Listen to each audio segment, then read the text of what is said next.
All right, music fans, welcome back. It is Dave. It is the Real Music Observer, observing real music in real time for real people just like you and just like me right here.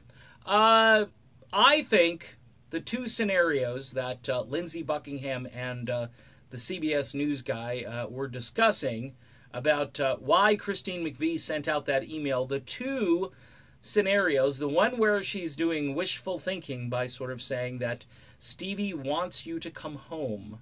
I think that type of phraseology, can I use that word, phraseology? Okay.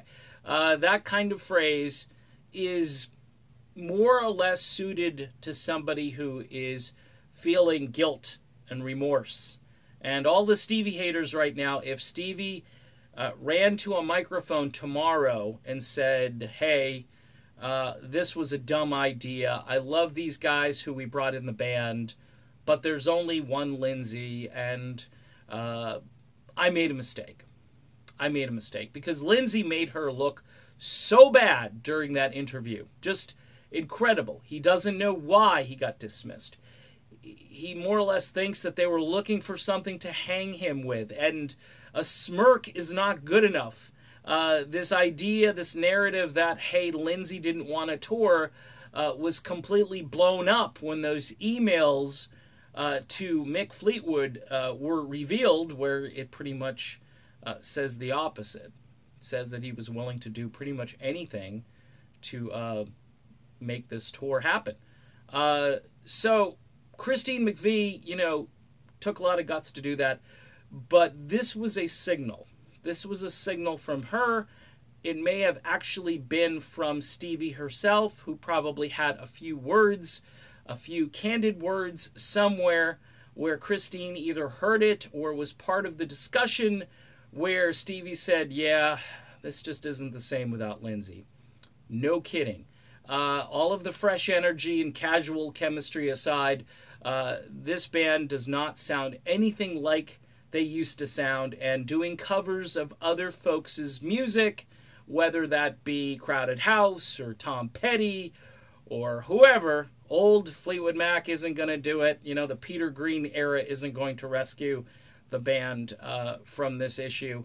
And again, my take on this is sooner or later, and it's probably going to be after the tour concludes because the ink is dry on these contracts, and you can't get, I don't think you get Mike Campbell out of this band until the contract says he can leave, and same thing with Neil Finn. Although I think Neil Finn would catch a flight to New Zealand tomorrow if he could. He looks so awkward and so uncomfortable.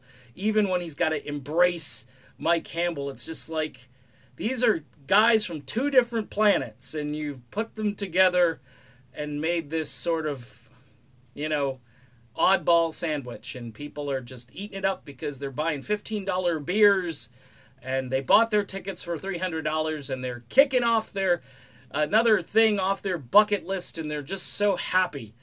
Wow. Folks, again, it sets the stage for a killer conclusion and for closure. Lindsey is up for it, shows me that he's the bigger person in this, and Stevie will have to come around, otherwise she's never going to look good in the annals of rock history, regardless of her Rock and Roll Hall of Fame induction. There'll be a little asterisk there, yes. And here's the woman who kicked Lindsey to the curb.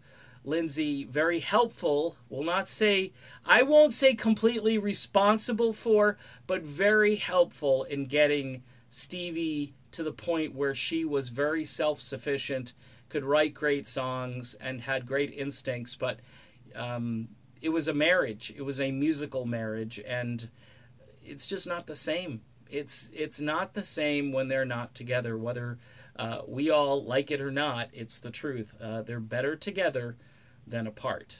All right, so that's my theory. Lindsey will be back someday. When? It's anybody's guess. I know Irv Azoff, he's got the speed dial ready. He's got Live Nation ready to go. It's going to be one of the biggest concert events of maybe late 2019 into 2020. That'll be the ultimate farewell tour for Fleetwood Mac. Okay, done. See you soon.